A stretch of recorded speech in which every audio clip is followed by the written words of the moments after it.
to the motherfucking relay. We're covering today's top boxing news. Okay, we'll start with this. Bob Arum's reaction to the Lopez versus Ortiz fight. Jermaine Ortiz was running around the ring. That isn't boxing. This was disgraceful. In spite of a few sweet science snobs that think it's all right to spend 2 and 3 minutes of a round darting from one end of the ring to the other, Bob Arum doesn't agree. It was really terrible. I mean, we didn't know this would happen. We've had Ortiz fight some big fights for us, and he was always very competitive, a good warrior. This wasn't a good fight. He was running around the ring. That isn't boxing. I don't know how the officials scored it as close as they did. At most, I gave Ortiz 2 rounds, maybe 3 rounds. But people are paying good money to watch good athletic competition, and this was disgraceful. Outside fighting. Outside fighting is how Kirkland Lang won a decision over Roberto Duran many years ago. Outside fighting and outside fighters, they've been around, but I don't think it was ever as widespread as it is in this era. The idea that all you have to do is shuffle from one end of the ring to the other, and so long as you're not getting hit, you're winning the round. It's not so much boxing from the outside that people have a problem with. It's the lack of output. It's not because the guy's boxing from a safe distance. It's because the guy's boxing from a safe distance, not throwing very many punches, that the guy's spending more time moving around than throwing punches and landing punches. Essentially, he's spending more time on his bike than fighting. Because when you're spending that much time that far on the outside, are you even fighting? Is it even a fight? Or is your sole focus on surviving, making the guy miss, and surviving the round? Outside fighters, movers, jabbers, they've always been around, though not in as high abundance as what we see in this era. It feels like somewhere in between the previous era and this one, a lot of fighters, some fans, got it in their head that it's all right to stay way out there on the outside, being economic. Because if you're an older guy like me, and you can remember the eras before the previous era, fighters did seem to fight with a lot more intensity, with a sense of urgency, whereas today's fighters grown comfortable, perhaps too comfortable, with the idea that you can sidle along the ropes way on the outside of your opponent. The fans, too, they've grown comfortable with that notion, at least some of them. Not the majority. The majority of fight fans don't agree with this, but there are some individuals who think it's enough to sidle along the ropes, and so long as you're making the other guy miss, so long as you're not getting hit, that should be enough for you to win the round, with very little emphasis on landing punches, landing clean and effective punches. I said it before and I'll say it again. The centerpiece for both guys in the ring, the guy moving forward and the guy moving lateral,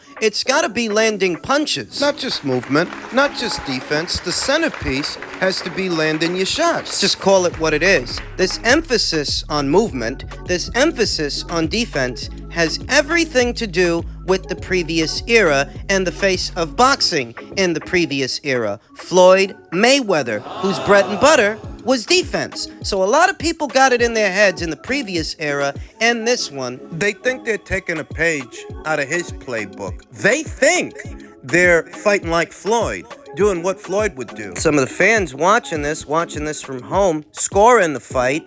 They're scoring the fight as if that's Floyd in the ring, operating on the assumption that so long as the guy's moving around and he's being defensive, he's being like Floyd. They do this with any defensive fighter. Any fighter that sidles or shuffles along the perimeter of the ring, any fighter that shows anything semblant of a shoulder roll, any and every fighter that is a defensive fighter. Get off Floyd's dick. Get off his fucking dick. Is your entire point of reference centered around Floyd Mayweather? Because it seems that way. As if every defensive fighter is Floyd, and he's fighting like Floyd, and because he's fighting like Floyd, then he must be winning, because Floyd always won. You don't know shit about Floyd.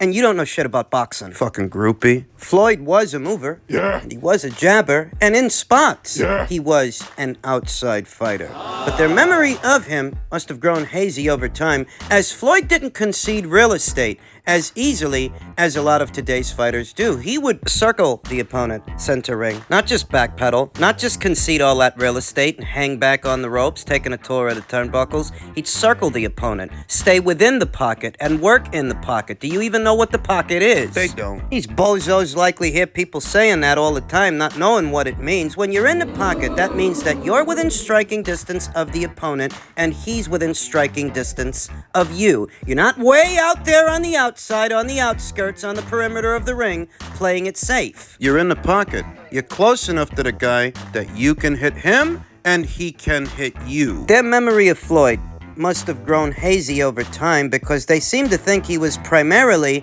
an outside fighter, when a large amount of the time he was on the inside the pocket. Some of his best defensive highlights are inside the pocket, like the pull counter. He leans over his lead foot, baiting you to throw so he can counter what you throw with a right hand. So yeah, Floyd spent some time on the outside, on the perimeter of the ring, but he also spent time in the center of the ring, mid-range to inside, in the pocket. And your misinterpretation of his style of fighting is why you think all of today's outside fighters... He's fighting like Floyd. He's moving like Floyd. He's doing what Floyd would do. So he must be winning. Due to their misinterpretation of Floyd Mayweather's style, they end up grouping all defensive fighters together as if they're all doing the same thing. So when they watch a Jermaine Ortiz give away the entire second half of the fight, they've still got it in their heads that he's winning, that he's doing enough, because he's being defensive. He's not Floyd. You're gonna watch a lot of defensive fighters give away a lot of decisions thinking that shit. Like Lara did with Canelo, or Conceição with Valdez, Regandiao with Casemiro, Zorrilla with Prograis, Ortiz with Lopez. Not because Lopez looked good. Lopez looked horrible. But you gave away the rounds. You gave away too many of them. You started off all right, but you didn't stay the course. Well, spare me the bit about the sweet science, the sweet fucking science. It's a sweet science of bruising, not the sweet science of freeze tag. Terence Crawford, he's got a different perspective. Terence Crawford, who Teofimo Lopez has been taking shots at the last 2 weeks in a build-up of this past week's fight. Terence said, "Back to the drawing board you go, you chump." Irrespective of who you think won, most people agree that Teofimo Lopez didn't look good. Talked all that shit about me and lost, Crawford wrote. Like I told him, focus on who you're fighting, not me. Teofimo Lopez, back to the drawing board you go, you chump. Teofimo Lopez expects me and you to believe that he's willing to fight the likes of a Terence Crawford looking the way that he looked with a Jermaine Ortiz? Yeah, fucking right. After the fight, Teofimo proposed that he fight Terence Crawford at a catchweight, to which Terence responded, "Catchweight what? This guy is crazy." But he knows what's up. He's just trying to use my name for promotion. He got a gift, and he knows it. That's why he's crying. So do you think that Teofimo got lucky? Do you think he got a gift? I told you what I think. I think Jermaine Ortiz started off all right. He started off strong, but he gave it away in the second half because there's a thin line, a very thin line, between creating space to set a trap, like, say, a pull counter. There's a thin line between creating space to set a trap and retreating. And what determines that, what distinguishes one from the other, is the amount of punches you're throwing and the amount of punches you're landing. If you want to fight the fight from a safe distance, you can do that. If you want to fight on the balls of your feet, on your toes, on the outside, you can do that. But you have to be throwing punches and you have to be landing punches. Emphasis on landing punches, because that's what will separate you. That's what will set you apart. You from him. Who's landing more? That'll tell the story. An emotional Lopez slammed Ortiz after the fight for running. Prompted by reporters, Lopez gave himself a 10 out of 10 for his performance. Crawford clearly didn't agree. People gotta understand, the game is called boxing and not fighting, Crawford wrote. Hit and not get hit. But I guess a lot of y'all don't know what that means, because when y'all see a fighter boxing, the first thing y'all say is he's running. This only really became a debate in the previous era, the distinction from what's supposed to be boxing and what some people like to call running. This really originates from the Mayweather era, fight fans saying that. In the Roy Jones Jr. era, you didn't hear about that stuff. The Tyson era wasn't the conversation piece. that it is now? What distinguishes boxing from quote-unquote running? What determines that? And I think for most people, it's like I said, it's not that the guy's fighting on the outside, and it's not that he's fighting on the fly. It's that while he's on the fly, he's not throwing many punches, so he's not landing very many punches. Some might feel that because he's making the other guy miss, that he's winning the match, when in reality, even if the other guy is missing, you're not doing much of anything. It's not make him miss and make him miss. It's make him miss and make him pay. And do it often, because if you're not the champion, don't expect to get the same consideration. You say that's not fair. Well, life ain't fair, you naive motherfucker. Should Jermaine Ortiz go in there expecting to win a belt and expecting to get the same consideration as the champion if the fight is close enough that it could go either way? Is that what he should do? Teofimo Lopez was asked how he rates his performance versus Jermaine Ortiz. For me, 10 out of 10. I'm gonna be real with you guys. 10 out of 10. I did everything that I could do. I hit him with the shots I needed to hit him with. I was waiting for him to do his thing, and he didn't want to compete. Teofimo looked like shit. He looked awful. And some of you listening in to this video may be struggling to reconcile how do you tear down Ortiz for not doing enough while simultaneously saying that Teofimo looked like shit. I don't understand. You're not going to, because I'm smarter than you are.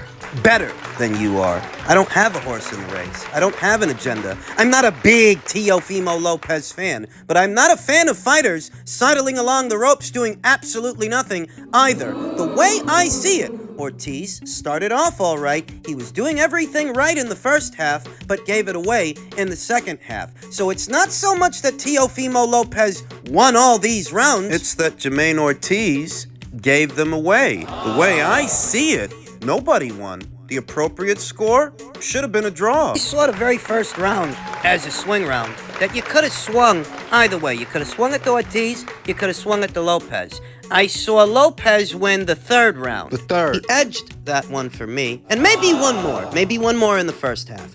Then in the second half, Maybe. I had Lopez winning rounds 10, 11, and 12. He swept the last three because Ortiz wasn't doing enough. You're just moving from one end of the ring to the other when the centerpiece of all you're doing has to be the punches you land. Everything else takes a back seat to that. Maybe it should have been a draw.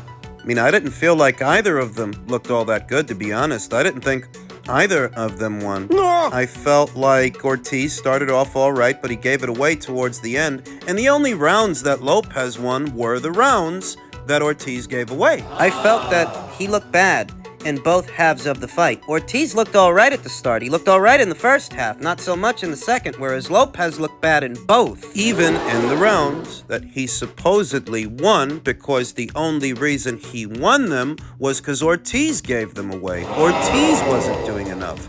If you can understand that. If you can't, It's likely because you are of an inferior intellect and can't wrap your mind around the concept that two things can be true at the same time.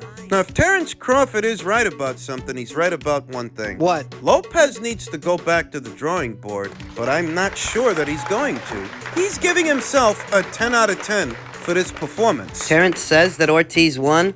Yeah, I don't think he did enough to win. I don't think he did enough, but when Terrence says that Teo needs to go back to the drawing board, I do agree with that. I think he needs to, because he's exhibiting the same deficiencies coming forward that he exhibited in the Kambosos fight, in the Sandor Martin fight, now the Jermaine Ortiz fight. His limitations are showing. I think he got lucky. Lucky that Ortiz gave it away. But when Crawford says that Teofimo needs to go back to the drawing board, what is it that he needs to work on? Well, he seems to do all right hanging back on the back foot, shifting his weight onto his back foot to set up counter shots against an advancing opponent. But it's when he's advancing, it's when he's coming forward that he's most vulnerable. He needs to work on that. It's not uncommon to see Teofimo leaping and lunging and trying for big punches when he's coming forward, sacrificing defense for offense in a very inefficient way, leaping and lunging and losing his footing while he does it. That's why he got caught by George Kambosos, dropped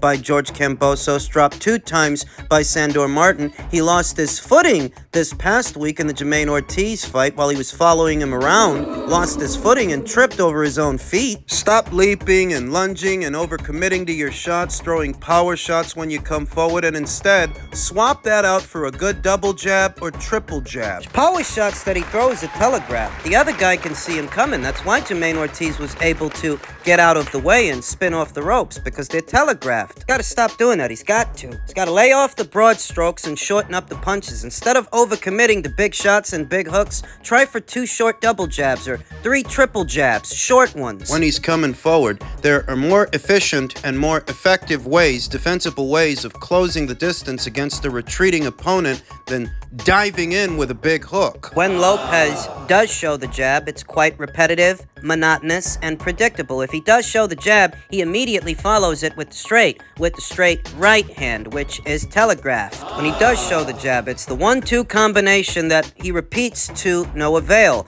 as it doesn't land. Instead of doing that, just shorten up the jab, 2 double jabs. Double jab, triple jab. If the guy's moving his head too much, aim at his chest. He can't move that, not but so much. Doesn't always have to be a stiff jab or a step jab, a tense jab. If you shorten up that jab, it may not even be about landing that jab so much as getting the other guy to cover up so you can bring other punches over. Punches that he won't see because he's worried about that jab. That double jab, that triple jab, tucked behind his guard. He's gonna mind that double jab, that triple jab, and cover up. And while he's covered up, you can hit him with shots that he doesn't see while closing the distance safely and not running into any oncoming fire. Maintaining your balance while you do it instead of leaping and lunging and tripping over your own feet, or worse, walking into a hard counter, like he did with Kambosos, like he did with Sandor Martin. He's got to work on that. That's one thing he can do. Add a double jab to your repertoire. And it doesn't have to be tense. It doesn't have to be a stiff jab that you commit to. That in and of itself will help him to better judge the distance and know where to put his big punches, his bigger punches, because oftentimes he misjudges the distance, trying for big shots before he's in position to land them, overshooting the distance and in effect misjudging it. Why do you think he tried for so many big shots with Kambosos, big shots with Sandor Martin, big shots with Mayweather-Ortiz, and a lot of the time they didn't land. They missed completely. It's because he's misjudging the distance. It's because he's blowing his load too early. He's trying for those shots before he's in position to land them. A double jab and a triple jab will help him get in position and do it safely. He's got to stop following guys around in a straight line too. That's another reason he gets countered on the way in. Got to learn how to cut off the ring. Instead of just darting towards the guy, move with him, parallel to him, using the corners to herd him into that corner where you can pin him down. If you just come forward in a straight line, he might escape around the side. There's a lot more work needs doing when it comes to Teofimo, in spite of how accomplished he is. There's a lot to work on.